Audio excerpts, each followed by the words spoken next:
Blaney, Dave Blaney.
If you're in the speedway somewhere, please go to the tire store ASAP. Parts store? Oh. One. That's the place to go where you can check the Goodrich Chevy show car out, maybe pick up a souvenir here to there. You just stay on US 1 and you head south. And you'll see it. I mean, you're going to see Monte Carlos out there. You're going to see Chevy Blazers. You're going to see Chevy Suburbans. You're going to see a big white tent. And the Goodrich Chevy will be right underneath there, just past the Quincy. You gotta get food landmarks, you know what I mean? The heck with the Ponds Mall. No, you got right past Quincy's. That's right. And right talk a little steak and potato with the doors will be there all day. From 11 a.m. to 7 p.m. They've got a tent, so you don't even have to worry about pitching your own tent, hanging out there all day.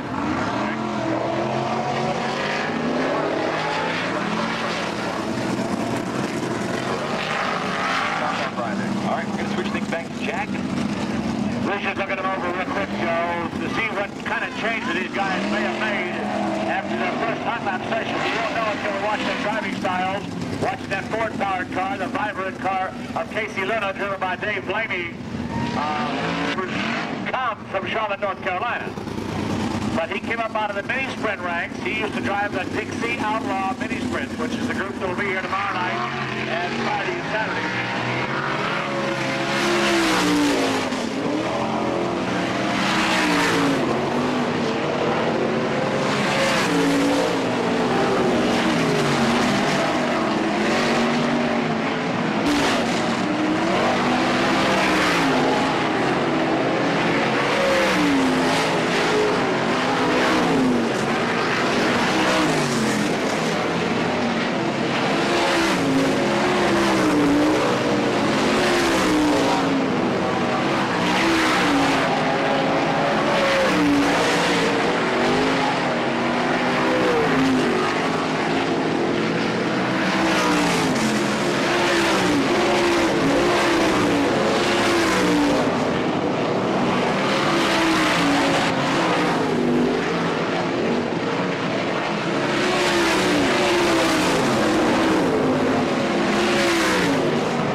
all kinds of race drivers that make a living at driving sprint cars. Well, you can't tell who's really the fastest out there, but I tell you that white number 5, Mark Kitzer, just looked pretty quick. 60 Outlaw mini sprints, and have a great racing show. A lot of sprint cars on hand for tomorrow night, so be here. We'll start our qualifying time trials at 7, racing as soon after as possible. So we look forward to tomorrow night with the World of Outlaws, and right now we're going to go to our Florida mini sprints main event, and then the 30-lap feature race of the night, the American Sprint Car Series.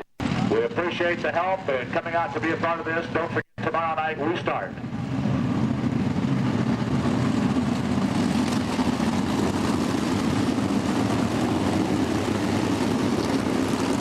Start with the World of Outlaws tomorrow night. As the American Sprint Car Series now moves up into the 3 wide and going, the salute to the grandstands. It's the owners and drivers, the pit crews, and the sponsors of those sprint cars saying thank you to all you folks that came out tonight to brave the chilliness to be a part of the program. We thank you, and on behalf of the American Sprint Car Series, this is the drivers, their salute to the grandstands. So as they come around, fans, I know there's not many of you, so you're going to have to make twice as much noise.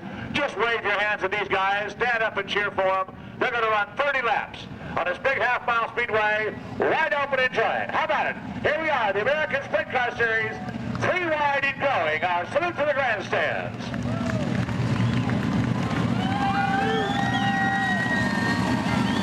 Thanks, fans. We appreciate it. We know that it's all good in the problem. They've had a chance to put your hands together. Philip, stand again. We're over.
Like I said, every time you run a place and you get more laps, it helps. So I hope we're standing out here tomorrow night. I hope clearly do that. Andy, racing with the American Sprint Car Series. We just, we get the chassis right, and I'll tell you what, it'll carry a great motor. That thing really runs good. So it's, that's. So we're back. We're back. First day. Twin 125 qualifiers. 16th. No. 15th. 15th. Yeah, we're here to see the qualifiers. Twin 125. Yes.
Signal, ladies and gentlemen, down along the famed pit road at the world center of racing, Daytona International Speedway. The first first to the twin Gatorade 125-mile qualifying. Car number 3 of Dale Earnhardt in the Goodman Chevrolet. Gathering up the pole position. He'll have the pole for the running of the Daytona 500 on Sunday. To the outside, one of the quickest in qualifying for Busch Bowl qualifying last Saturday afternoon. Dale Jarrett in the Quality Care Ford 88.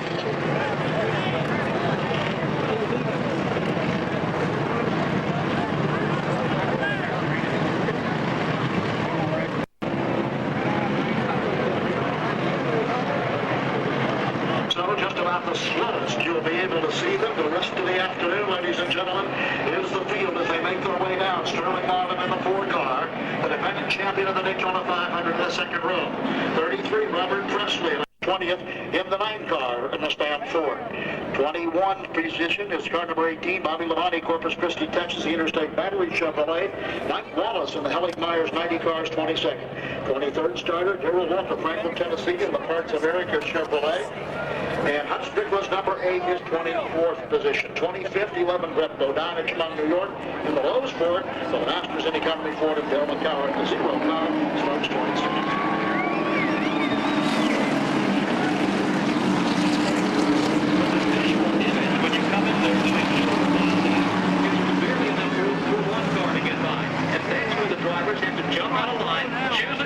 Partner for their exit off of turn 2 and their run down the back straightaway. That's where all the draft kicks in. So they'll be choosing a dancing partner trying to set up for the 1996 season shows well in the first and beginning laps of the first Gatorade 125-mile qualifying.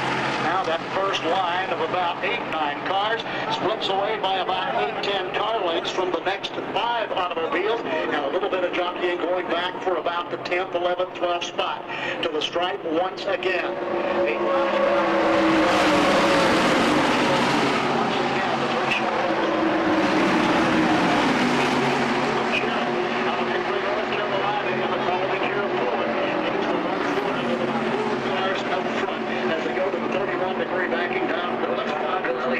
speed looked like they got together coming off of turn number 4 a lap ago. A little bit of smoke came up between the cars as Speed was trying to get down to the inside of Elliott. Everybody got straightened out, continued on their way. It is Sterling Marlin leading, Terry Labonte second, Dale Earnhardt running third, Dale Jarrett fourth, Jimmy Spencer runs fifth. We completed 950 laps from the Daytona International Speedway. This is MRN Radio. Now Robert Presley moves the 33 car down, takes a look to see if he might be able to pick up another shot as they come once again to the stripe. The lead draft until the yellow flag waved. Jimmy Spencer had fallen back to the 9th spot with Bill Elliott 10th, Bobby Hamilton 11th, Lake Speed 12th, Kyle Petty 13th, Kenny Wallace 14th, and Dave Marcus 15th, the final transfer spot. 16th is where Mark Martin is being posted. 17th is Bobby Labonte, Brett Bodine is in 18th, Mike Wallace 19th, Robert Presley is in the 20th position, Jim Bodine is 21st, Hutch Strickland 22nd, Darrell Walker 23rd, 24th is Bobby Ewan, Steve Silicon is 25th, 1 lap down is 26th. And now you're definitely going to answer some of the field questions as they're having some handling problems as well around the pit stops under the yellow first thing like home. Bobby Hamilton first in the silver anniversary colors of the STP Pontiac. Robbie Loomis and the boys going to the right side of the automobile. They have put in some fuel just to be safe. Same thing for Jim Bodine's team. The QVC crew does go with chassis adjustment. They too will change right side tires, throw in some Unical fuel. Winston Kelly. Right side tires on the Hutch Strickland automobile. 4 tires for Mark Martin, a chassis adjustment on Steve Seligman's car. On the Brett Bodine car, he gets 4 tires in gasoline. Darrell Walker came down pit road and just missed his pit stop. First half of the event, coming in and did make a pit stop, and then came back out, showing Dale Earnhardt the leader, and the number 4 Kodak car, Sterling Marlin, the Daytona defending champion, hoping for 3 times in a row, unprecedented here on Sunday, and still a good run from the Busch Clash winner, 88, the Quality Care Ford of Dale Jarrett out of Hickory, North Carolina. He still sits third. Kellogg's number 5 car, the Chevrolet of Terry Labonte out of Corpus Christi, Texas, sits in the 4th. 5th, the number 22 car. Reports are it should be a fairly quick caution, just a few light sprinkles of rain. We should be able to dry up the track and go back green flag racing again shortly. From Daytona International Speedway, this is MRN Radio. So Ward Burton holding down that position, number 21, CK Ford, a good run in the first Gatorade 125 of the Daytona number Walter. Kelsey back for 11 years. Now sits in the 6th Ford, number 21. spot more Ford. Still Number 2 going down the back straightaway. Bobby's car did go up on the roof. Looked like it rolled over a couple of times. Let's go back to turn 3. Bobby Labonte has just gone out of his car. He has walked away under his own power. His car did come to rest right on all 4 wheels.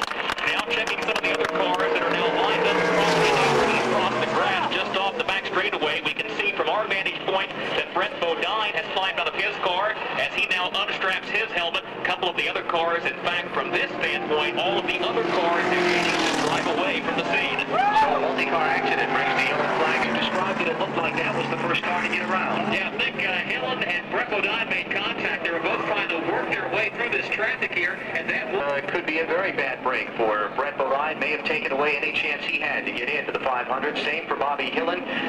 Jeff Bodine may be okay at his time trial speed. Bobby Labonte should be okay on either his time trial speed or certainly on a provisional. He was a top 10 in final owner points last season, but a tough way to end the day so close to the finish on the grass inside of the back straightaway. We'll take a break from the Daytona International Speedway. This is MRN Radio. the field for the Daytona 500. That's the way they qualify.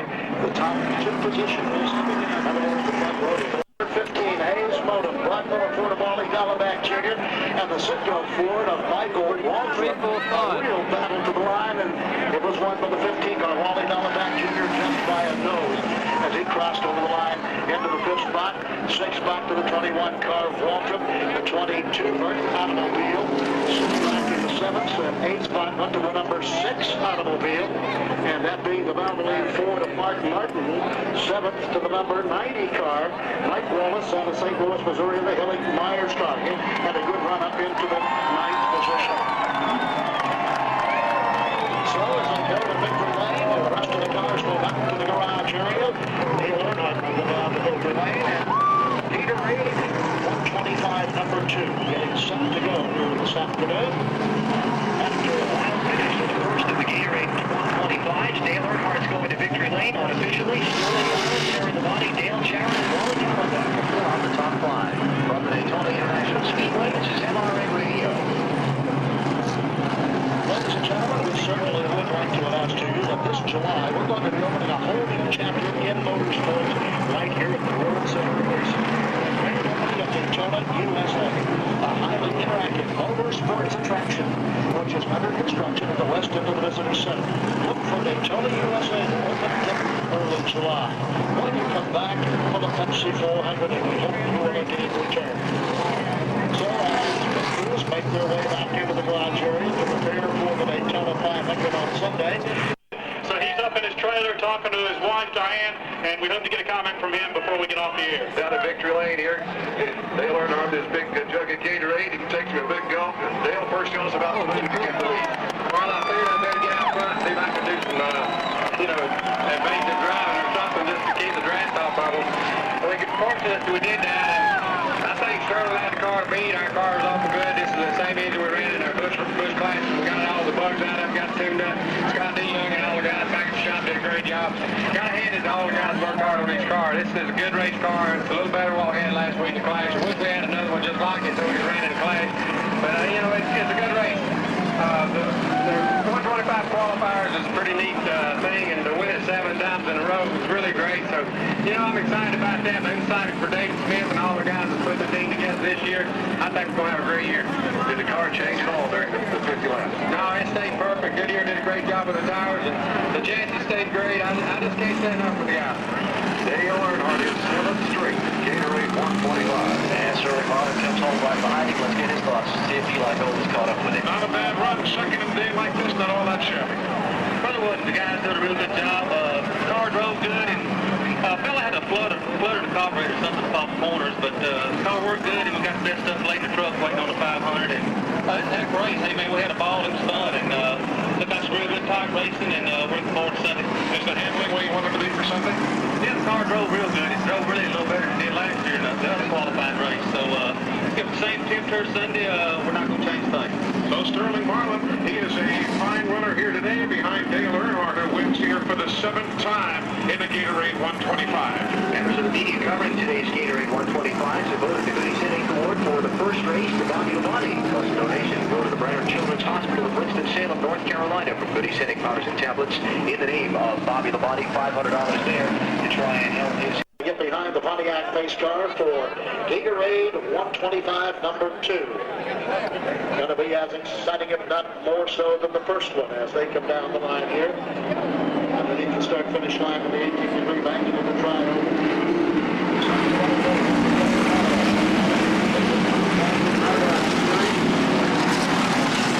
Daytona USA Automotive Attraction 200 for the Goodies Dash Cars at 11 in the morning. Just laboring, trying to get ahead. Meanwhile, here's Jeremy Mayfield. Now he gets some help in the outside lane, but it's going to be too late. 3 cars at least are going to get by Mayfield, and Ken Schrader is one of those cars on the move. Ernie Irvin wins the drag race down the back straightaway, so he's going to show the way. Shuffling into second is Rick Bass. Back in the third spot, Jeff Gordon as they race off third and 4. Double wide back from about the 4th position on back, make it the 5th spot on back down.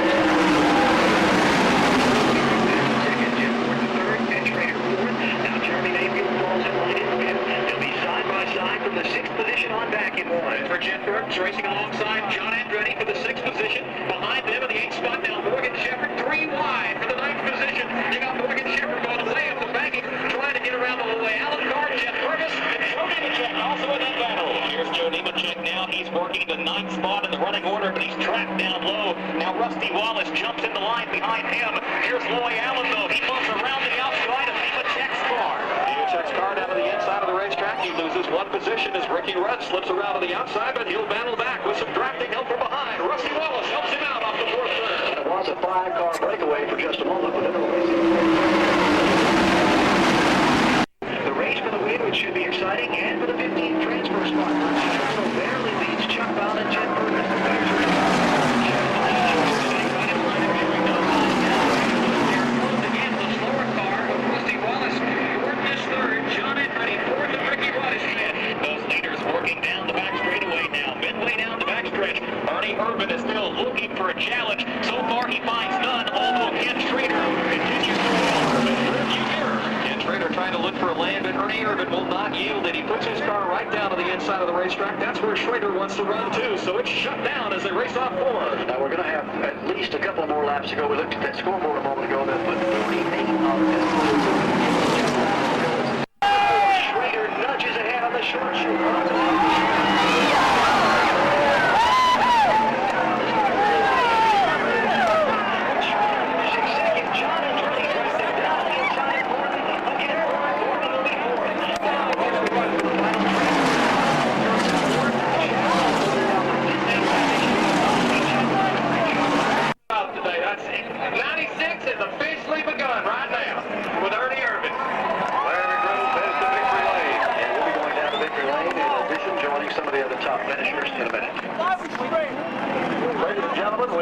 stop by the Daytona USA preview booth located in the construction site just west of Visitor Center. Give us a sneak preview of what's coming in July. July 6th, as a matter of fact, the official opening of Daytona USA, the ultimate motorsports attraction. Right here at the World Center of Racing. The cars will be, of course, going back into the garage area. We'll see them again on Sunday in the 38th running of the Daytona 500. What a whale of a race, the second one, and even the first one. Ernie Irvin gets his car down to the victory lane at Daytona International Speedway and comes down the line. Really the comeback story of the century in motorsport.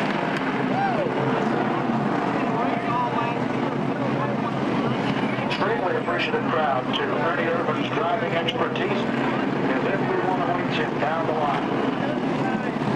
Inlet, which is just down from Daytona Beach.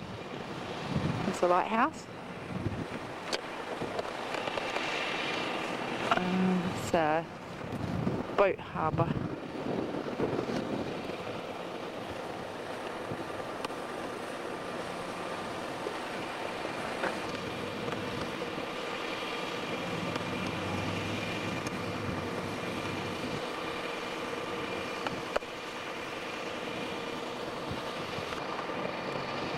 Turn around, show me your jacket. Oh, can't see because of your backpack.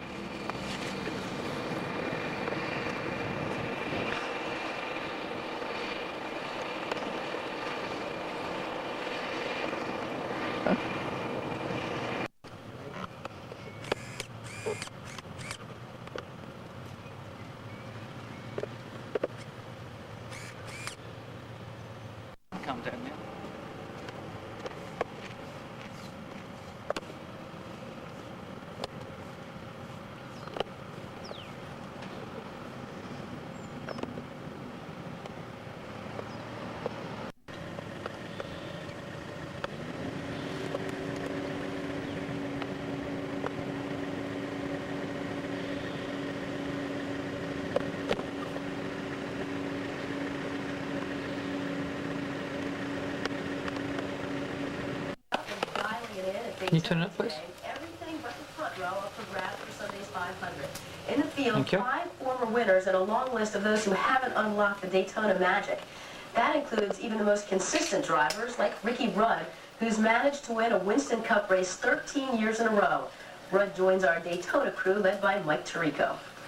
Susie, Ricky Rudd will join us in a second. Ricky and 50 other Winston Cup drivers out to earn spots today in Sunday's Daytona 500. Most of the big-name drivers that you know really would find a way into the 500, but some drivers needed to finish in the top 15 to earn their way into Sunday's race. 225-mile-an-hour races, or mile races, I should say. Here's the second, lap 8 of race 2. Joe Ruttman tapped Rusty Wallace, and Rusty had to escape down pit road, re-entered, but at the back of the pack, and we'll show you his struggle to finish later.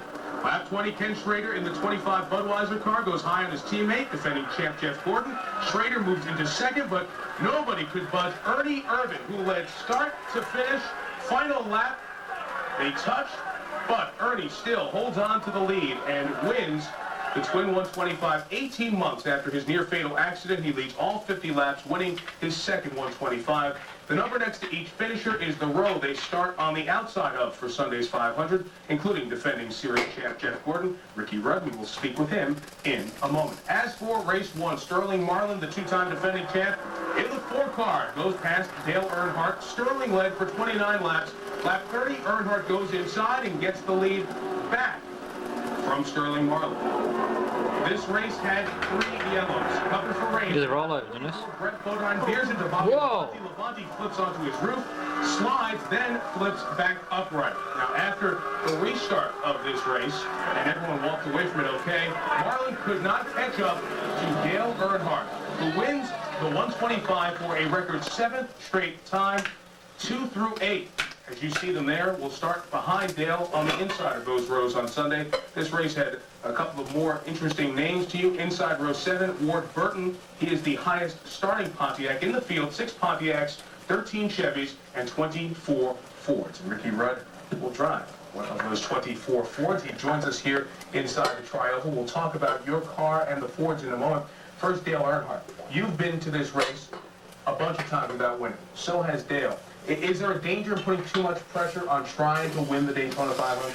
Well, I think you definitely got to be careful not to put overemphasis in it. You know, you prepare all winter long to try to come to this race. It's the biggest race of the year. And also, if you haven't won it before, it starts...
back of that.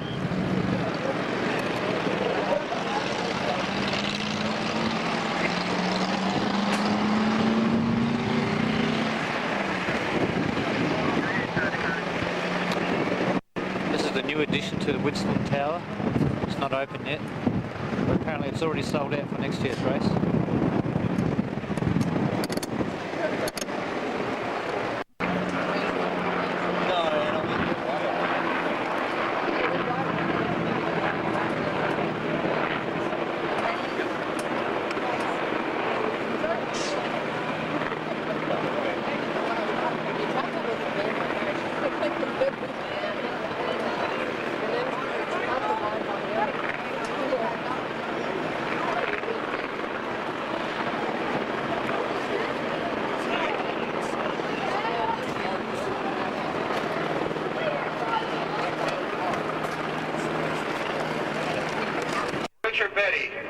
Gentlemen, start your engines.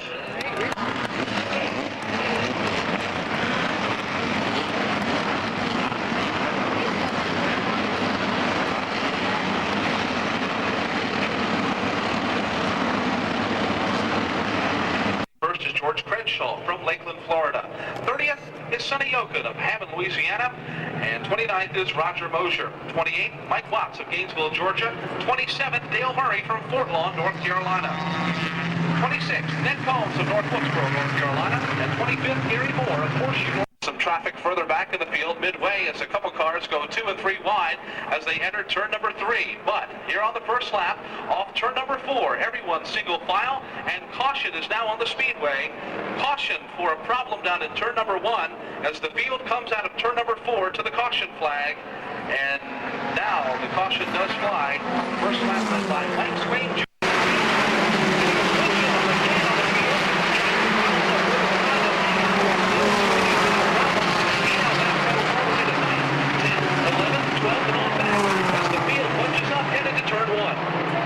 Very slow on the restart. Maxie Bush in the number 22.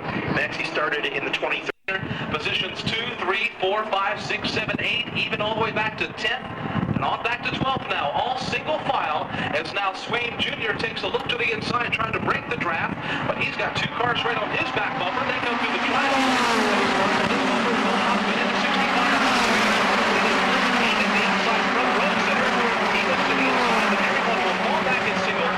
They head back to turn 1 to complete lap 5. Trial number 30.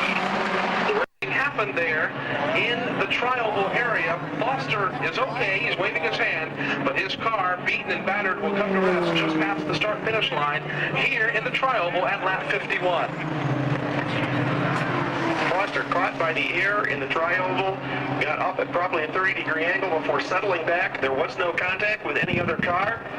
The ESPN replay will show as Foster came off Amick, the car will turn left as he hits the point of grass at the end of pit road. The rear end rises. All 4 wheels are a good 3 feet off the ground. Then it settles back on 4 wheels and spins harmlessly across the infield grass. A great run for here.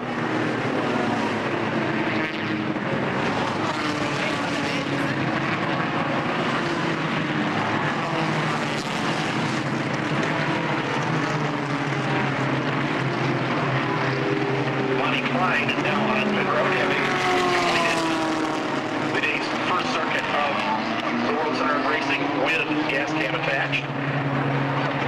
Attached rather firmly, as a matter of fact. Klein will hold the pit road. Ironically, the hood of the car proclaims the message second chance, which is exactly what Bonnie's pit crew hopes to have after that pit mistake. He will rejoin the tail of the field. We mentioned a moment ago that no one stayed on the track to the inside of Dan Pardis at the end of the back straightaway. Here's Swain Jr. down to the inside. He gets a fender up alongside and gets some more up alongside. He and Dan Pardis are side by side. This is the battle for the second spot in turn 4. Behind Mike Swain Jr. is Dad. Swain Sr. down to the inside to give his boys some drafting help, and that's what he has. To the line in front of them is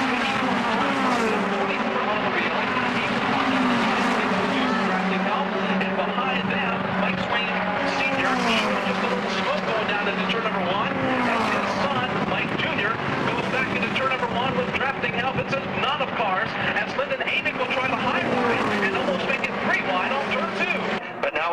kicks in. Hopgood's lead disappears. We now have a 4-car battle. It's almost 3 wide through turns 3 and 4. Amick trying to follow Dan Pardis on the high side, and the left car, Mickey York, runs down low, coming to the stripe to complete lap number 60. We've got 20 to go. It's going to be Will Hopgood is your leader. Dan Pardis is second. Lyndon Amick is third. Then you have the David Huddle automobile sitting right behind.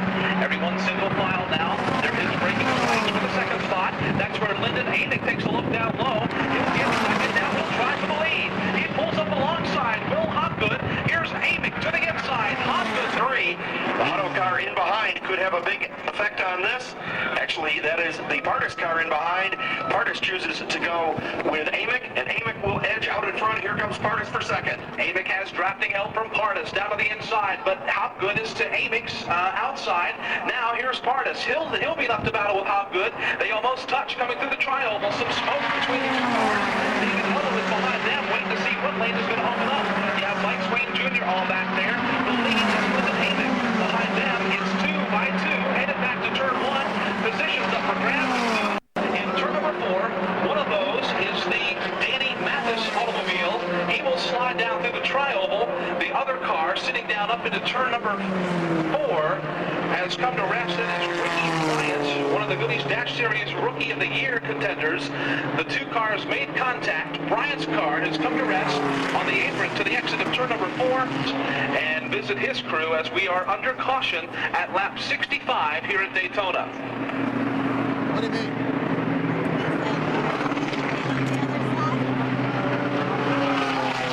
Definitely.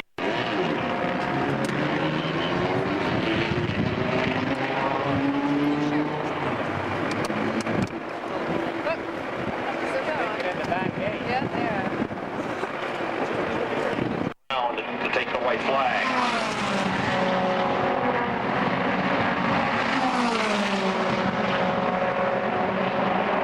Slower cars giving the leaders plenty of room between turn 4 and the end of the tri-oval. Jimmy Howell lead by 3-car lengths. Hopgood could be laying back, hoping to pull a slingshot, or Amick may have really horsepower in that number 33. Amick farms this to Foods Pontiac. Return the 1 and 2 banking for the last time. Head down the back straightaway. Here we go for the last time on the backstretch. Halfway down the backstretch. Amick is the leader. Will Hopgood sitting in second. Now Hopgood looks to the outside lane. Will pull right up behind Amick. Here's the battle for the lead. It's Hopgood down low. Here's Amick. He puts the block on in turn 4. It's Hopgood still trying to work the outside lane, but Amick still in a prevent defense. Now coming into the tri-oval, Amick starts off on the inside lane. Now swerves to the outside, back to the inside. Here comes Lyndon Amick off.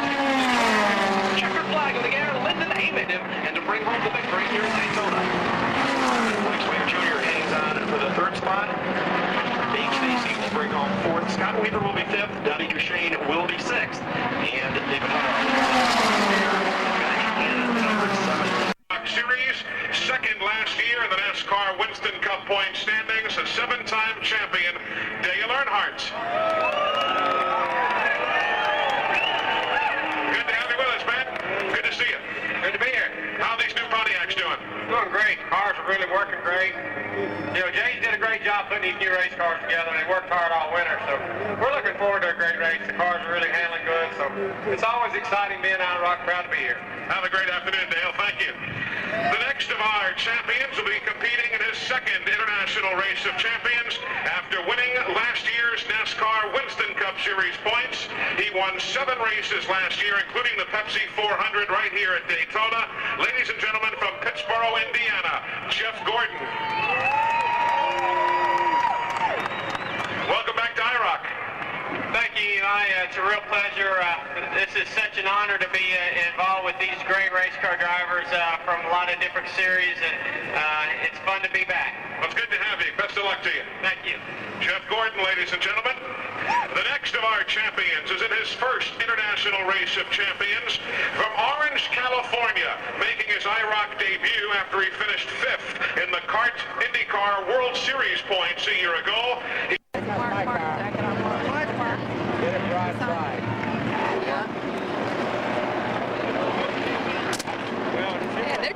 nice job rolling these out. Thank you very much. I'll have to abandon you. No, I know.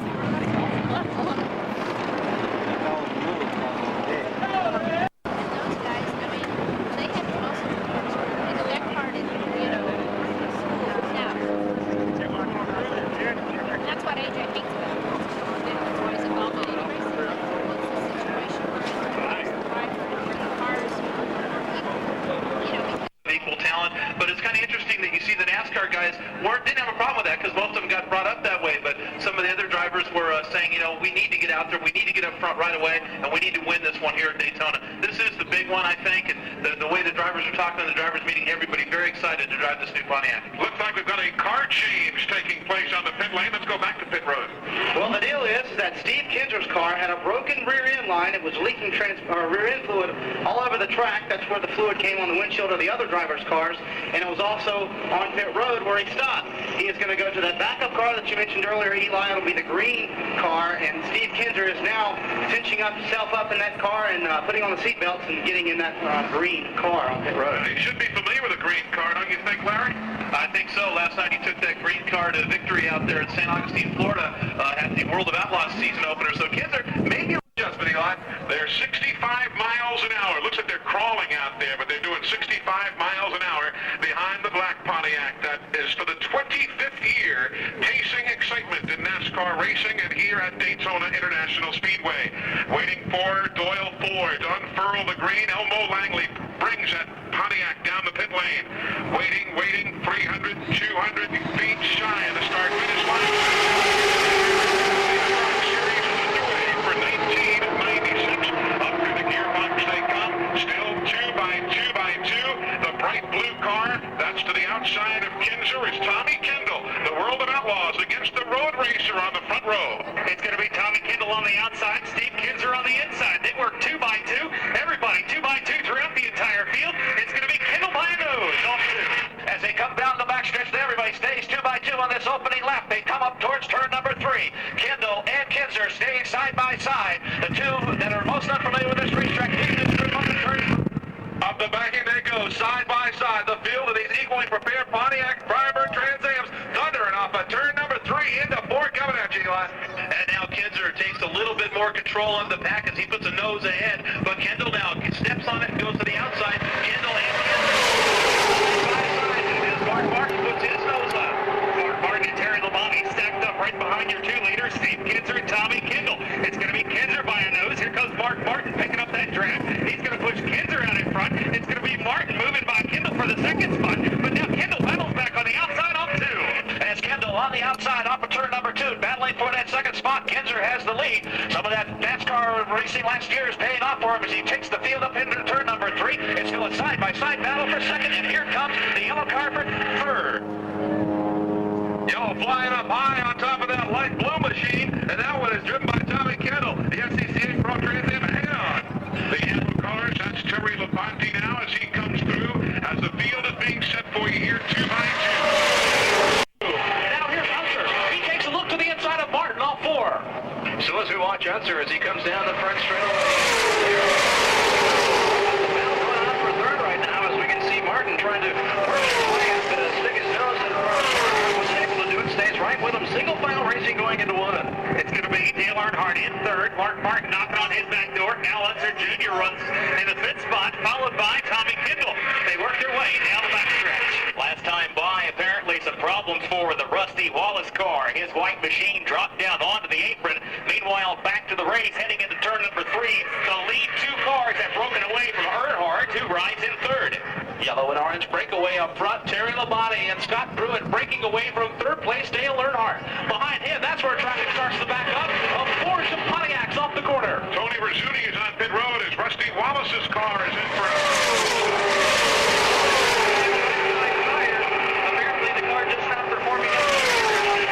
Earnhardt up to third now. He checks the outside lane going to turn 3. Almost pushing Scott Pruitt through turn number 3. Now here we go down to the inside. It's Earnhardt. He's got drafting help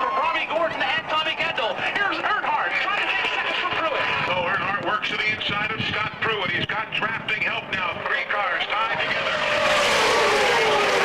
Robbie Gordon, he's had a quick car all day, now learning his way. And here goes Earnhardt putting a call on Labonte for the lead. Earnhardt moves to the inside of Terry Labonte. He'll pick up the top spot. Robbie Gordon on the move. He too on the inside. Tommy Kendall, we got a freight train on the inside. Gonna move Labonte back to third. A lot of traffic stacking up on that inside lane. About 5 cars stacked up against Terry Labonte. Kick him all the way back to fourth before he's able to get back in line. Sterling Marlin about to challenge him, but Earnhardt has the lead. Earnhardt now with the freight train to his rear deck. Robbie Gordon directly behind him. Gordon took a look to the outside, could not make the pass. He's got to be careful. Tommy Kendall is third. It's starting to get a little edgy. Tommy Kendall trying to move up, but right there in second spot, Pruitt hugging the bumper.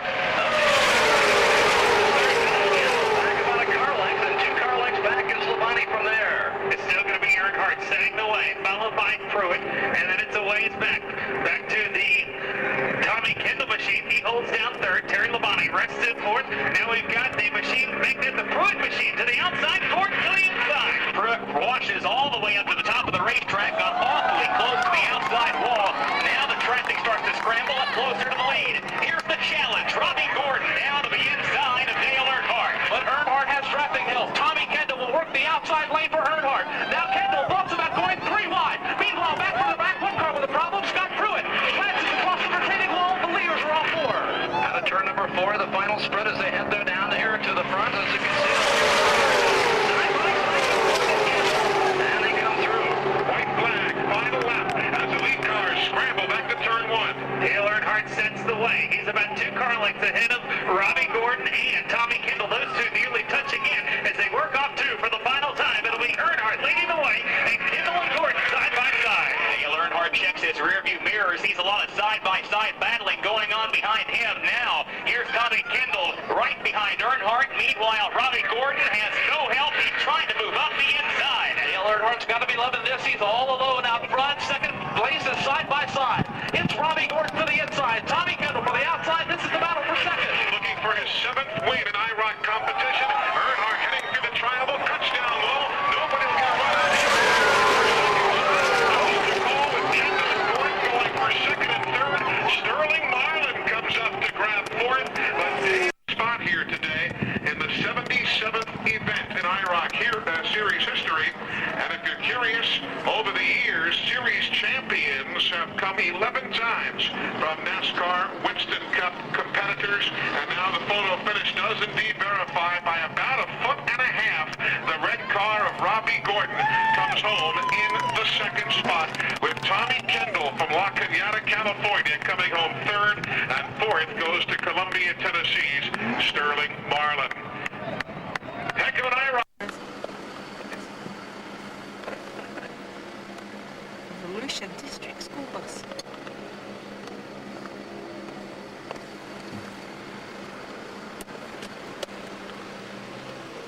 That car allowed to do that? Yeah. Yeah. Are you allowed to drive? Very much so. I'm a good driver.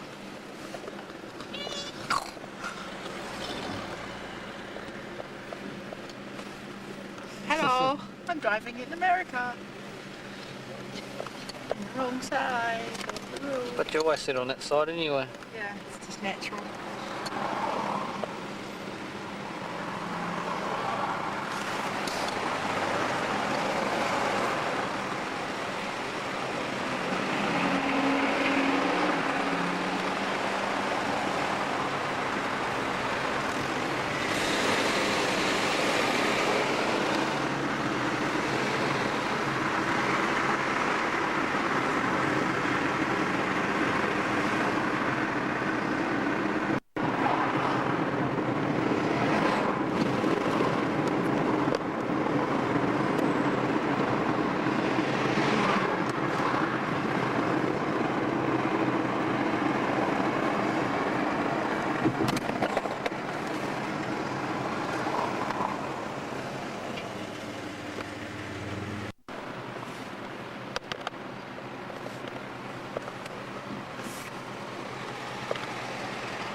This is the river that runs parallel to the ocean here in Daytona. I think it's called the Halifax River.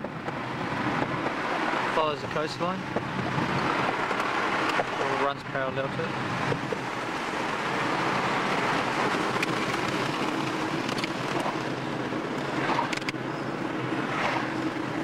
I can't see you, so don't smile. Get out.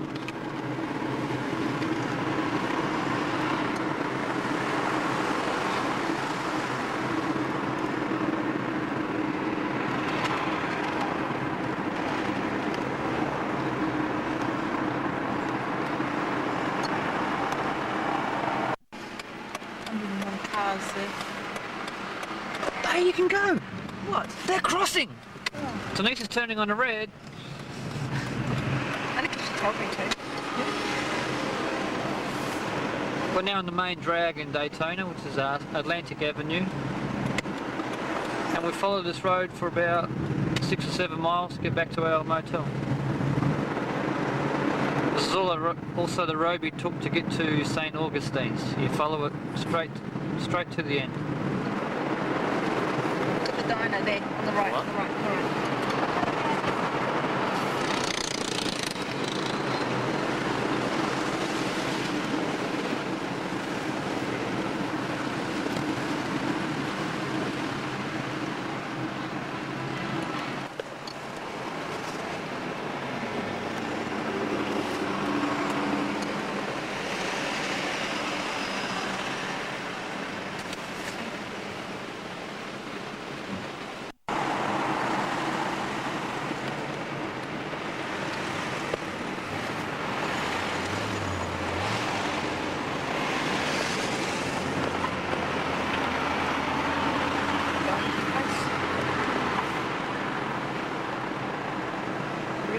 Barbecue.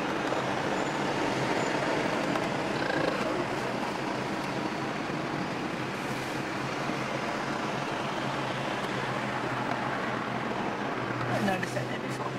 What? The whole thing on the top. Which Pier. one?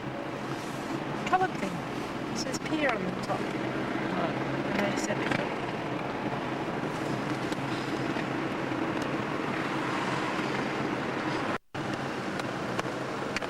This road we're ready to cross is International Speedway Boulevard, which is like the main road in and out of town and also goes straight past Daytona Speedway. But we're going to cross it and keep going. Car up here on the left outside the Daytona End Broadway. Parked on when we get up there.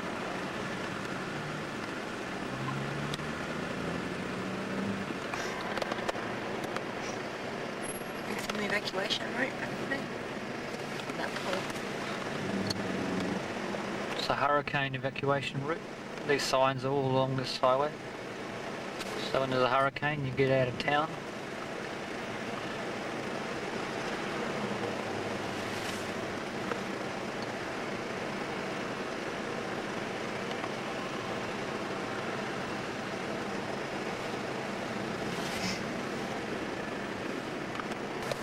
So you reckon there's a car here? I reckon.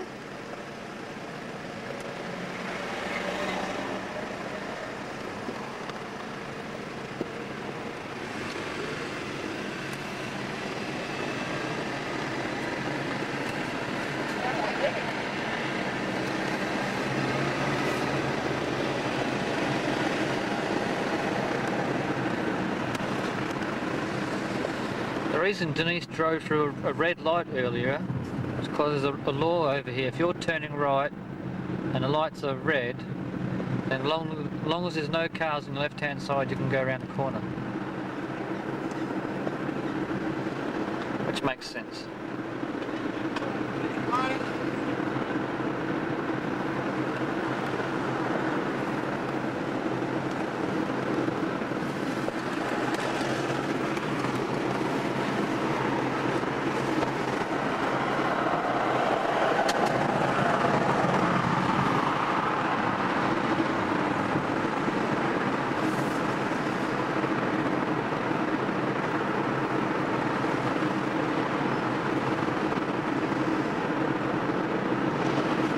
very annoying about this road is the speed limit. Speed limit is only 35 mile an hour, which is about 60 kilometres, and you've got this beautiful road.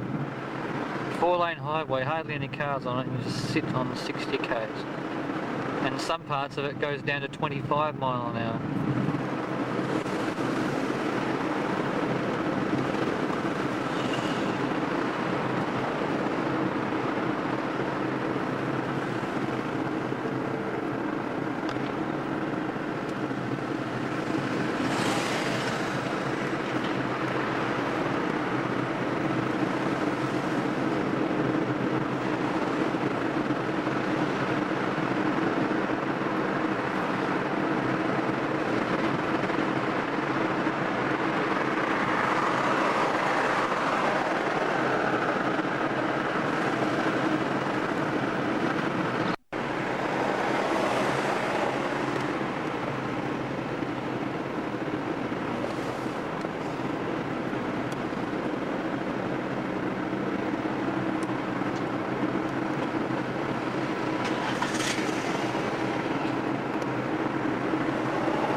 Golf centre. That's one of them. There's quite a few in town. It's near the post office.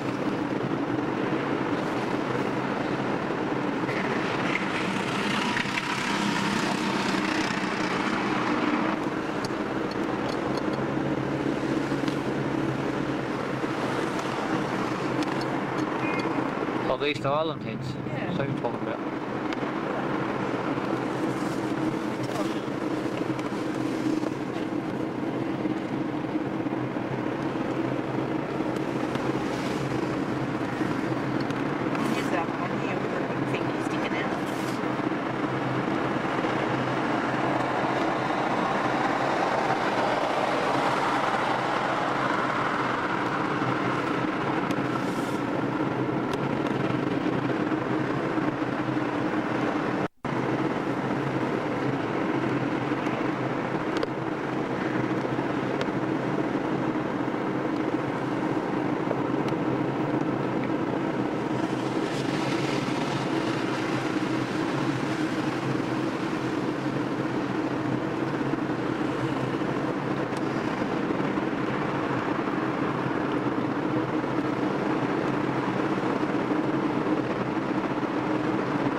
Main roads is this centre lane, which is in between the yellow lines, is for turning only. If you want to cross to the other side of the road, you drive in that lane, and you can cross the roads from both sides.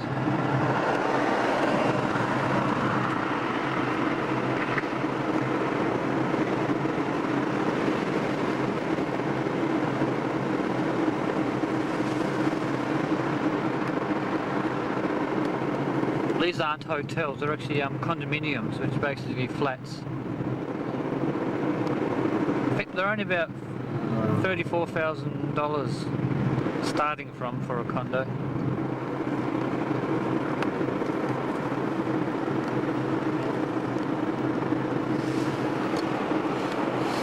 This is where we do our shopping. This is a public shopping centre.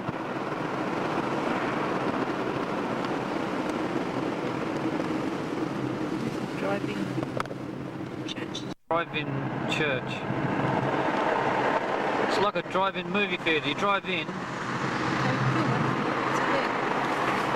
you park in there, put speakers on your car, and you must listen to a sermon.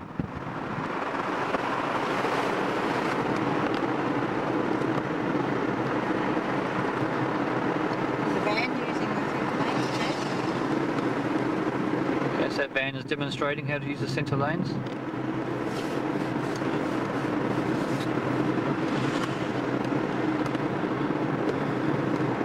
still nowhere near our motel. Actually, not that far.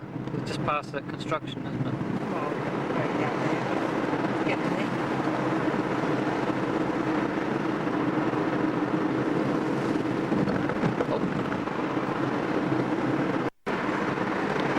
Our little motel is opposite that condominium there. Whoa! We've gone off the 4-lane highway. We just finished about a couple hundred metres back.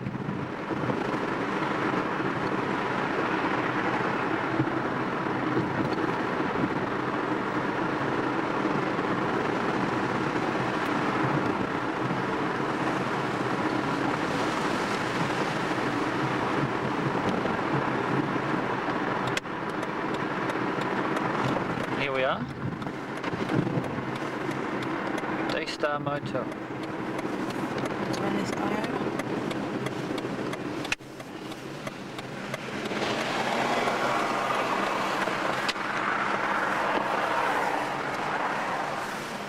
I'm going to do it again, are you?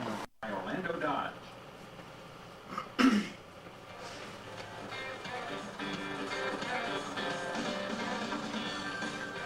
Welcome back. Racing fans who were here at the Speedway today will enjoy another look at the highlights, while those of you who are at home will enjoy seeing who rode into victory lane. Now, Buddy Pittman is high above the track with a recap of today's racing action here at Daytona, Buddy. Well, I'll tell you what, it was a very windy day here at the Speedway, but you know, the Dash Series opener that started out today's activities this morning about 11 o'clock is one of those that has been the breaking ground for a lot of the current Winston Cup drivers, and it has a track record of making dreams come true. Well, today it certainly did make a dream come true for a young man who is only 18 years old. This year's Dash Series opener sporting a new name this year, no longer the Florida 200. Now it's the Daytona USA Motorsports Attraction 200. Mike Swain Jr. leading the 42-car field to the green. 3 cautions of note in the race. First on lap 33 is Danny Mathis and Robert Huffman tangled in turn 1. Both are able to stay out of the oncoming traffic, and both are okay. On lap 52, Jimmy Foster from Ormond Beach was running second at the time, but blows a tire in the tri-oval. He gets airborne about 10 feet in the air, but fortunately will come to rest right side up, and he is uninjured, thank goodness. Then only 13 laps to go. Ricky Bryant gets some help as he goes for the E-ticket ride in turn 4, but it is not over yet as Bryant comes back down off of the banking. Danny Mathis is involved in his second dance of the day as he clips Bryant on the apron. Fortunately, both drivers are okay. As they head to the stripe on the final lap, 18-year-old Lyndon Amick holds off the charge of the veteran Will Hopgood to win the Daytona USA Motorsports Attraction 200. He becomes the youngest winner ever of a stock car race at Daytona. So a big day indeed for that young man. Also in the IROC race, which followed that, the International Race of Champions, some of the best drivers from all forms of motorsports. Dale Earnhardt emerged victorious in that one, and we'll show you some highlights of that coming up tonight at 6. So another busy day at the Speedway, and we got 2 more to go after this. All right, thanks, buddy. Kendrick has the sandy beginnings. The beach was used for world speed runs from the early 1900s till 1935. After that, stock cars moved in for oval racing, using the beach and Highway A1A as the course. It halted with World War II. When the war ended, stock car racing was back in the Daytona Beach area, bigger and better than ever. A whole different world down there. To see 130 cars come roaring up the beach, going for the first turn, first time, and the guy who started the glass now field, Bob Flock, leading them all into that mud. That's good, a lot of fun. Hundreds of stock car racing fans from all over the nation. But post-war construction growth threatened to squeeze the fun out of the old beach course. In the mid-50s, a visionary, Bill Grant Sr., dreamed of building a permanent racing facility. From a palmetto swamp rose the Daytona International Speedway. And it took him until 1959 to get it done, and that's when we started out here. It was 1959, and I was working at the Speedway here then, and it's been a continuous pattern of growth ever since. To this day, the Daytona International Speedway continues to grow, as does the sport of NASCAR stock car racing. Each year, hundreds of thousands of fans visit Daytona Beach with just one thing on their mind: racing. Expression I heard years ago, and I really like, nobody likes stock car racing or country music except the public. At Daytona International Speedway, Ron Kendrick, News Channel 2. 29 car, John Wilson, and I believe, let's see who the other car involved is. It might be the 14T of Shane Thornsbury. So caution is out here in heat race number 2.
Tracks here. You've got the asphalt track behind me, half-mile asphalt, and you've got the 3/8 mile dirt track.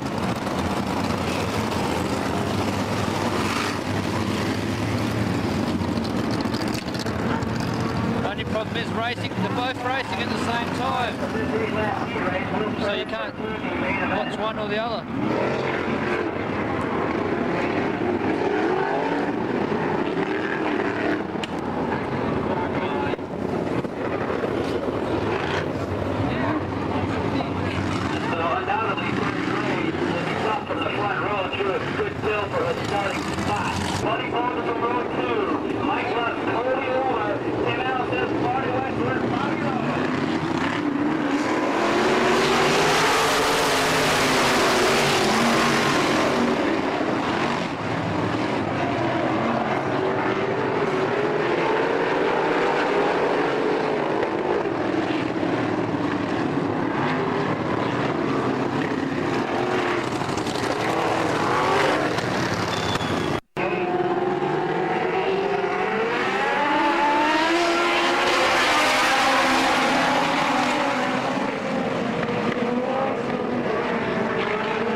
up. It's Titus and Ciccone, row number 1.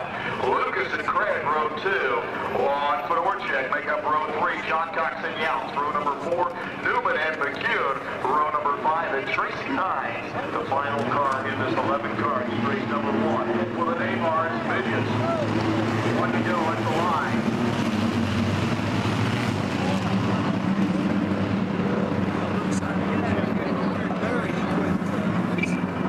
Come out next time by Titus and Ciccone to bring them down to the green.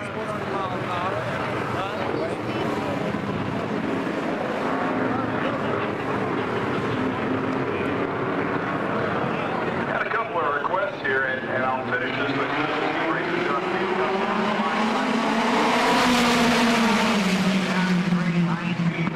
Down to turn 1, side by side, and now on the inside, Titus will go out front. Back to second. Lucas holds down third with a 23 car and out.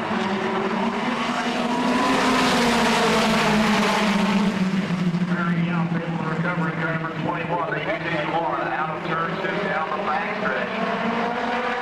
Continues to be Jeff Titus and car number 8 setting the pace.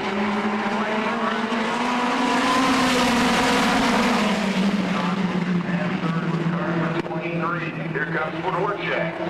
Fight for the work check up on the outside. For the work check now alongside Luke. With the traffic and label, but once again, Chris Perling to the line. Yeah, I was here, dude. Yeah. Kinzer put on a clinic for the troops last night. Did he? Oh. Show the boys. On Boston Wednesday nights, our feature distance was 30 laps. And we drew among the top 12 E-race qualifiers for starting positions. Tonight, our feature distance goes up to 40 laps, and we will be handicapping the top 12 cars out of, we should say, your 1994 champion. That is Russ Wood. He came home with second in 1995. He had made it like third lap. Russ Wood starts outside at number 3. Inside number 4 starts number 7. Number 41 out of Oswego, New York. That's Joe Chalami. Chalami starts 7th in the 41. Outside of row number 4, starting position number 8.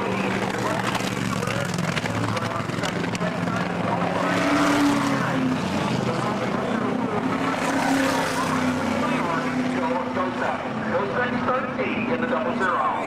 Starting position number 9, inside of the row. Number 11, for 80 very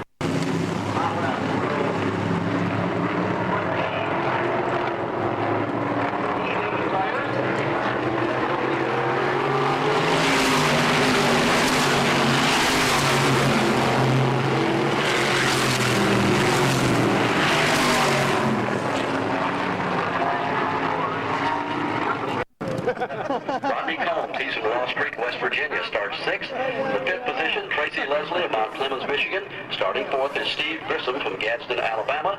Our 3rd starter, Mike McLaughlin of Waterloo, New York. And on the front row, Joe Nemechek of Lakeland, Florida.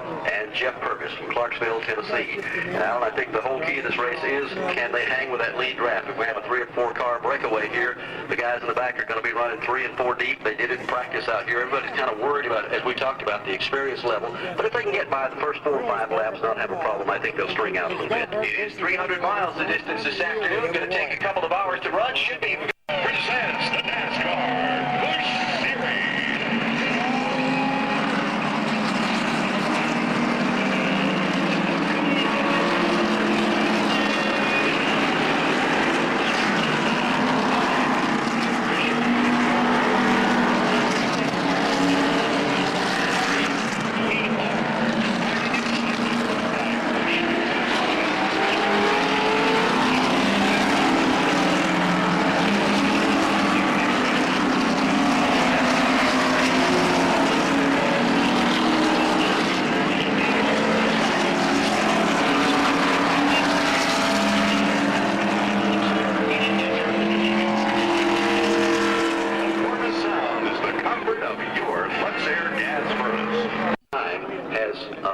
driver from the Busch Series regular one, and that was Chad Little. And that was just a year ago. Their NASCAR Winston Cup drivers that are entered in the field today are not all really qualified that well. You've got Mark Martin, who is back in the 28th position. Dale Jarrett is in the field. He's in the 16th starting position. The best of them is Hutch Strickland, who's starting in the 11th spot. Terry and Bobby Labonte also in the field here this afternoon. Michael Walter is in the race.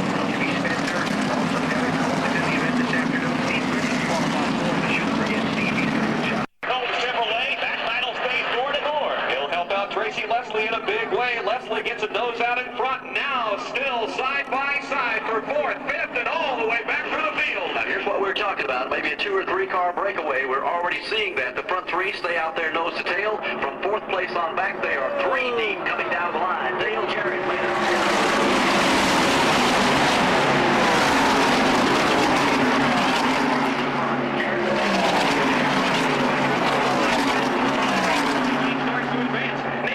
swings around. He'll grab the spot now from Tracy Leslie, and Rodney Combs takes his spot on the outside lane. Rodney Combs trying to stay wound up. He's got a lot of drafting help behind him. Randy LaJoy, one of the cars that moves up right behind his back bumper. Meanwhile, here goes Kevin LePage. He's 3 wide. Oh boy, and Tracy Leslie hung out to dry in a big way. He loses 1, 2 positions. Finally shuffling in front of him is Randy LaJoy. Still stuck in the middle of the bank against Leslie. Some amazing driving back in the pack. Some people checking up on the brakes. Guys getting together, yet everyone managed to come off the corner okay. Great piece of driving by...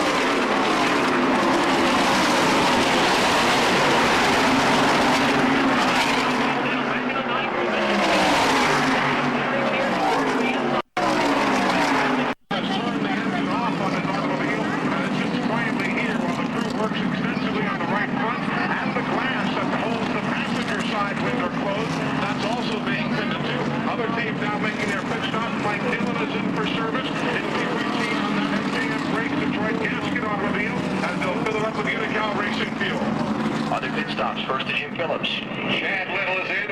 He's having a problem with the car not coming up to speed. The hood is going to go up on this Pontiac. Tracy Leslie is in. He has damage to the left rear quarter panel. It's been kicked out. Looks like someone is tagging him in the rear. He will shut back in.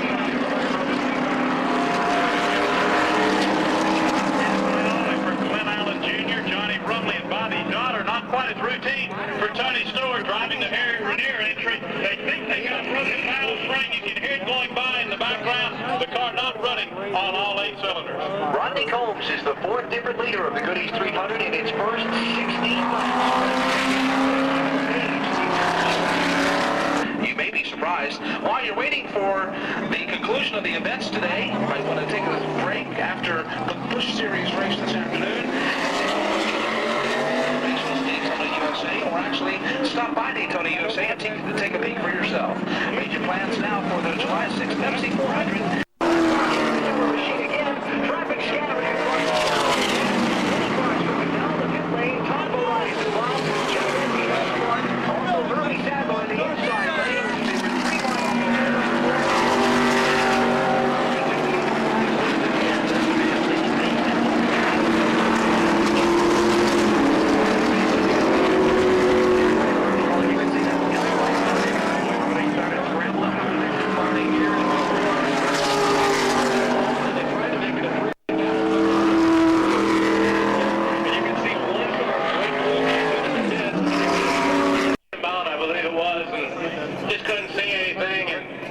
The last second I caught somebody, I don't know who it was, hit him pretty hard, but food country car is the best we've been running down here in a few years we've been down here, but what the heck, we'll get him next week. And Doug Hebron walked here to the pit road under his own power, like the wish car. Has joined us in the booth, kicking off a new program here on MRN Radio today, the Super Crew Award in each NASCAR Busch Series broadcast. Good to see you. How's everything? Everything's just great.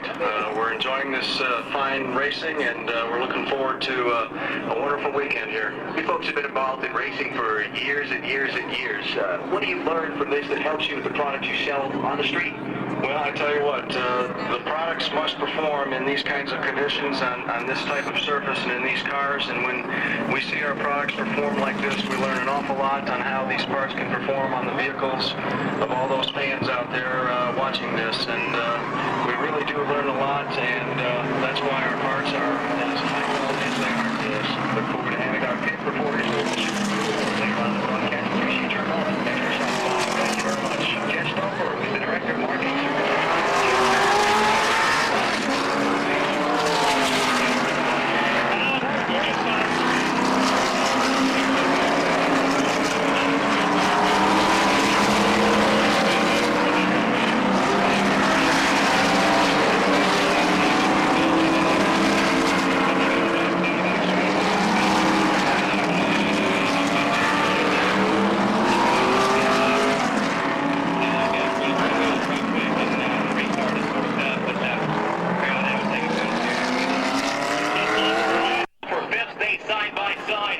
Fuller now. He's going to get kicked down all the way down to the inside lane of the back straightaway. He gathers the car back in. He moves past Derek Cope. And on the move was Mark Martin a moment ago, but Derek Cope's machine on the outside of the racetrack shut down that advance on the outside. Here's McLaughlin still leading off the turn. That's the place to be right now. Is at the head of this draft. That's certainly where you're going to feel the safest if they come back down to the line. It was a three-car breakaway for a moment. Now all of a sudden that changes. Jimmy Spencer continues.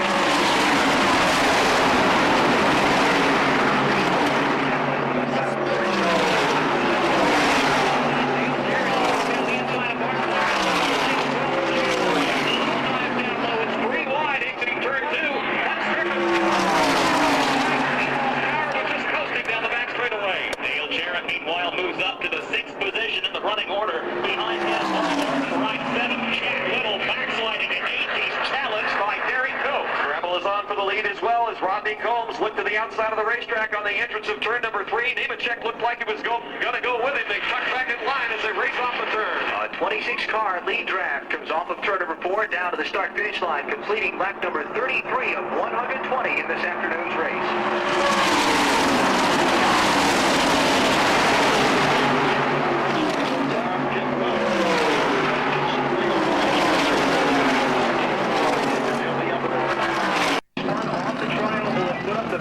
Of smoke, 3 and 4 other cars involved, all sitting down to the inside grass. Some of them getting fired and pulling on the way. It was McLaughlin and Nemechek racing for position that initially got together. They were the first 2 to go off of the speedway and down into the grass. And from there, everybody billowing on a huge cloud of smoke. Some of the cars still sitting there. Looks like Michael Waltrip's machine is down to the inside grass. Others have now fired and continued on the way. As a matter of fact, it looks like everyone except Michael Waltrip has continued on the way. But it looked like contact between McLaughlin and Nemechek exiting the tri-oval is what triggered the accident. The yellow waves on lap 42. So will the track crews once again go out to clean up this latest of incidents. Mike McLaughlin and a host of others going down. He was able to refire and drive away. Jim Purvis also got a piece of that accident. His car is also being hooked up to a record so they can bring in Purvis down the inside of the racetrack. And that will be the machine belonging to Michael Waltrip. So his car coming to rest down behind the tri-oval area. So a multi-car accident involving several of the front runners on lap number 43. Pit stops for the race leader, Rodney Combs, comes down. Everybody working their way down towards their stalls now. Here comes the Curtis Markham automobile, and the sensor is in. Here comes the Luxair entry. Everybody getting routine service right here. Just off the climb to cloud. Crew chief of Mike McLaughlin said the wind just turned us around in close racing. The car just broke loose actively. All the pit stops are clean. Bobby Labonte is in. Jim Purvis is in. Let's go to Jim Phillips. Chad Little is in. 4 tires for him and Castelli. He's got a big gain to the left side. Joe Nemechek is in. Rodney Combs to the leader is in. Ronnie Ryan is in.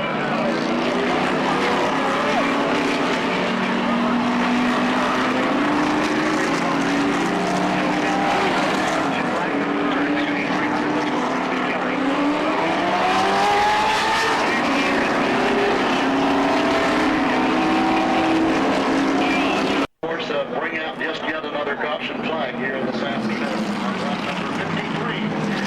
Number 20 laps here doing the Goody Civic Powder 300 down on the apron and came back across the racetrack. Other cars involved. Joe Nemechek was involved in the incident. Also, we mentioned Ernie Sadler was involved.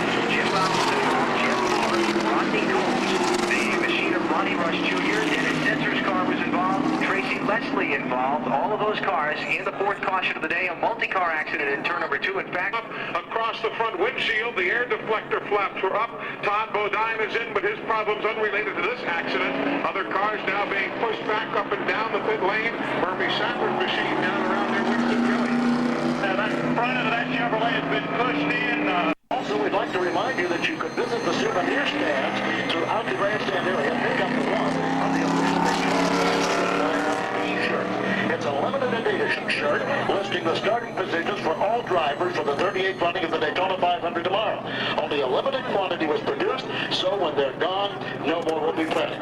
So be sure to become a collector's item. So stop by the souvenir stand and get the lineup shirt before they're all gone. Insult to injury. anniversary. That's Pete Orr's car, so not been a good day for him. He goes down a lap early when a flat tire came up, and now involved in the accident. And on top of that, his car catching on fire as they're towing it back around to take it to the garage. Let's go to Winston Kelly. Well, Lonnie Rush has pulled his car behind pit wall. One of the cars involved in the accident. Lonnie, could you tell what happened there in front of you?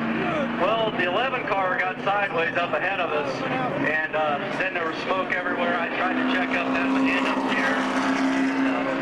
Somebody must have got in behind me and turned me around. The outside lane. 13 cars up in that lead pack. A couple of them were door to door for a moment. Now the front 5 break out single file as they come back down the line. The scramble will be for 5th place back there this time. Jimmy Spencer and Joe.